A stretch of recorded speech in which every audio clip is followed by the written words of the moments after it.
I want to start this video in a very specific way, because this episode exists for a reason. And it's not a trendy reason, it's not a YouTube algorithm reason, and honestly, it's not even about me. It's about a conversation, a real one. A few days ago, inside my LinkedIn group, Stoicism for Business, a writer and a teacher, his name is Paul Ruth, he shared an article he had written. The title was about the complexity of Stoicism in a broken world. And what caught my attention wasn't just the quality of the article, which I will link in the description for anyone who wants to read it, but the reason he wrote it. He said something that stopped me cold. He said that he sees many of his students getting falsely inspired online in wrong ways about Stoicism. And this is something that I get asked all the time, because actually, if you're anything like me, I'm sure you noticed it too, especially online, especially on social media, because Stoicism is everywhere right now, on YouTube, on Instagram, on podcasts, on TikTok clips, cut down into 15 seconds of bravado. And on the surface, that looks like a win. Philosophy going mainstream, ancient wisdom revived. But unfortunately, there is an uncomfortable truth that most of what's being sold as Stoicism online today is not Stoicism. It's a distortion. It's a caricature, a performance. And so what many people are practicing isn't Stoicism. It's emotional suppression dressed up as strength. But it's not. It's indifference that is misunderstood as numbness. And so it's resilience that's confused with repression. And so I often call this Broicism, not to mock anyone, but to name a pattern. And that pattern is actively harming a lot of people, especially young men, and especially ambitious people. And I say that with my clients, especially entrepreneurs, founders, CEOs, executives, investors, and professionals who are already under pressure and are desperately looking for a mental operating system that actually works. So when Paul said he wrote that article because he was worried about what his students were absorbing online, then I decided to make this video, because this matters. And as you can see, this is a raw, unfiltered video. It's just me here walking my dog. It's been raining. So I'm here as real as the unfiltered reality is. So this video is about substance. Here I'm not about creating those fast-paced, ultra-edited, flashy videos about Stoicism. I'm here to give you the substance, the essential, because this is what Marcus Aurelius said. He said, always look at what is essential. And so I'm talking to you here, not academically, not even philosophically, but practically and humanly, and also professionally, because this is what professionals, usually I work with entrepreneurs, founders, CEOs, executives, and executives, they need Stoicism, but not the distorted version, not the flashy videos that you usually find about Stoicism, or those videos created with AI. So this is not even a reaction video. This is it's not even a critique of Paul. I want to be clear. In fact, we are completely aligned. So this is about a response to a real concern. A real concern raised by Paul, because Paul is someone who actually teaches, who actually cares. He cares about philosophy and how philosophy shapes real minds. And in his case, we're talking about his students' minds. And also, like them, all those young people who are searching for meaning online, and they find that distorted version of Stoicism. And so, if now this video reaches only him, only Paul, his students, and a handful of people who are quietly confused by what they've been told Stoicism is, then for me it's enough, because I believe it's already done its job. So now let me be very clear from the beginning. Stoicism is not about not caring. Stoicism is not about shutting down emotions. And Stoicism is not about becoming cold, detached, or unfeeling. That's not ancient Stoicism. And that's not lived Stoicism. And it sure as hell is not useful Stoicism for anyone, especially for business or life. So that's completely useless. That distorted version that they are trying to sell you, actually they are very successful in selling you that distortion as Stoicism. And so what is Stoicism? What is it about? Stoicism is about order, internal order first. It is about learning how to regulate your inner world so that you're not hijacked by impulses, by moods, by fear, by ego, or by the external chaos.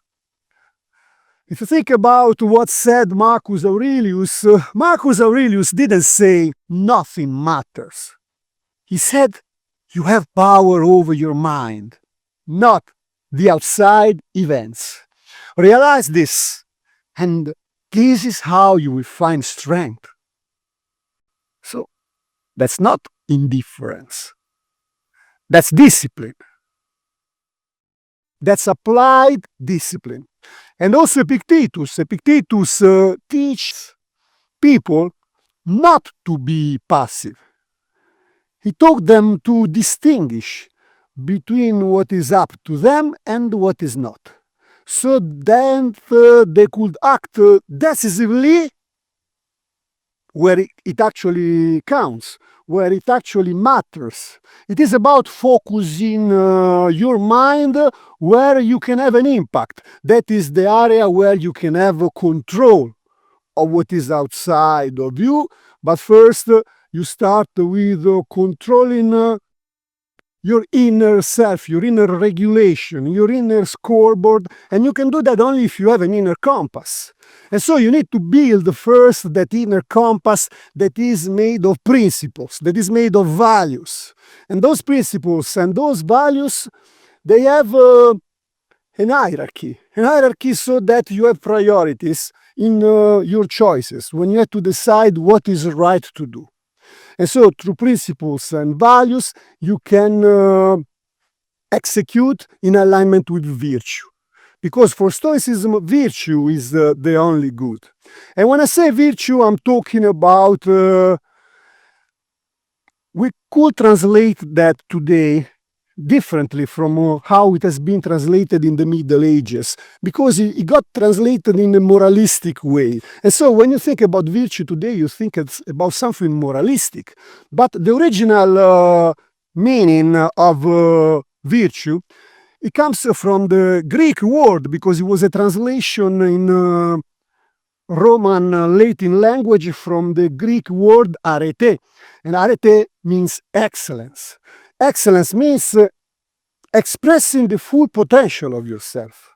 So that requires effort, that requires purpose, and that requires you to apply strength against resistance, the resistance that life will give you. And so this is arete, this is excellence. And then when it was translated by the Romans, for the Romans, if you think like a Roman soldier, because Roman was a militaristic society, so the citizen was also a soldier. And for them, excellence meant being manly, manliness. And so this is power, the root of the word virtue, and also virilis is manly, man. So for them, it was applying strength and being a strong man at mind first, and then a strong man on the battlefield. So that's the Roman translation of excellence. But the original meaning is excellence in a wider application that you can use for that word, and today we can apply that to our everyday life. And like a Roman soldier facing adversities, Seneca said that no man is more unhappy than he who never faces adversities, because he has been denied the privilege to prove himself. And so why that? Because if you think about what Seneca also says, he says that excellence, again, he uses the word excellence, talking about virtue. He says excellence never happens by chance.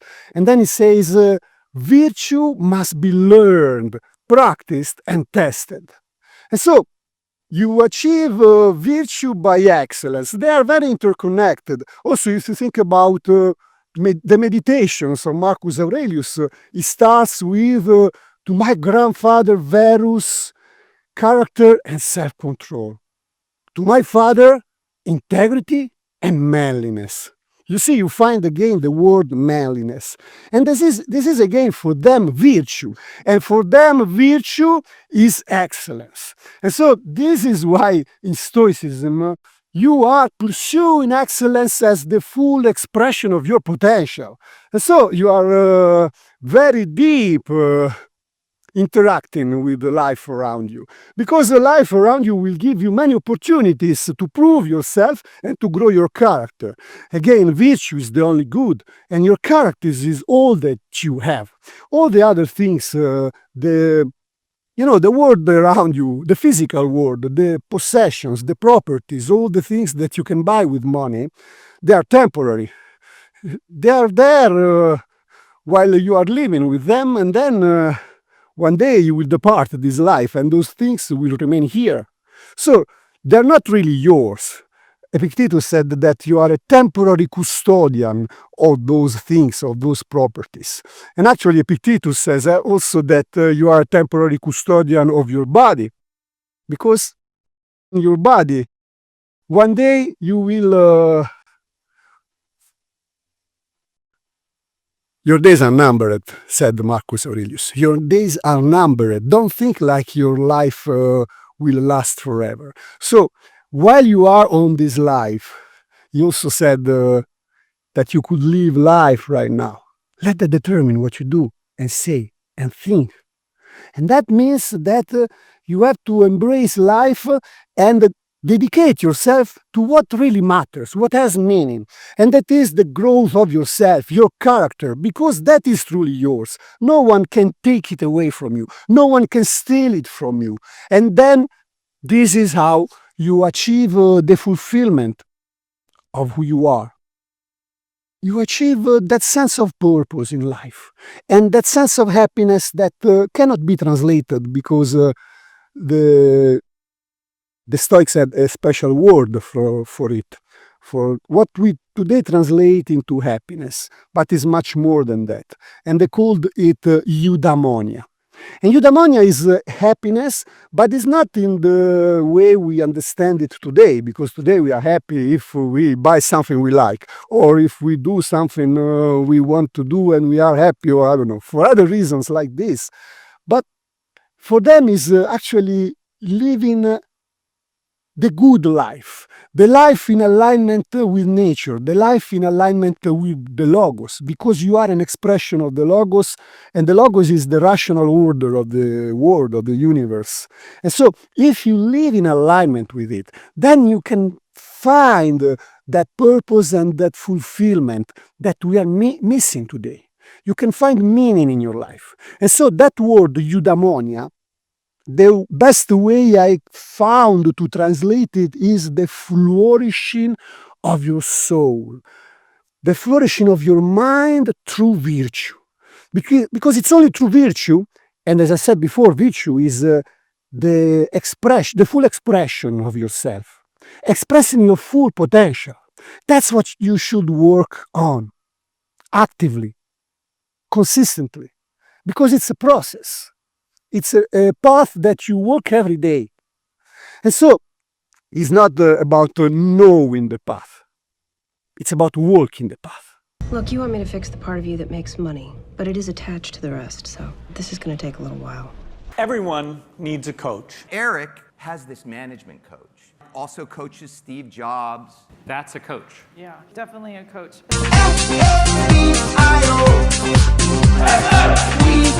We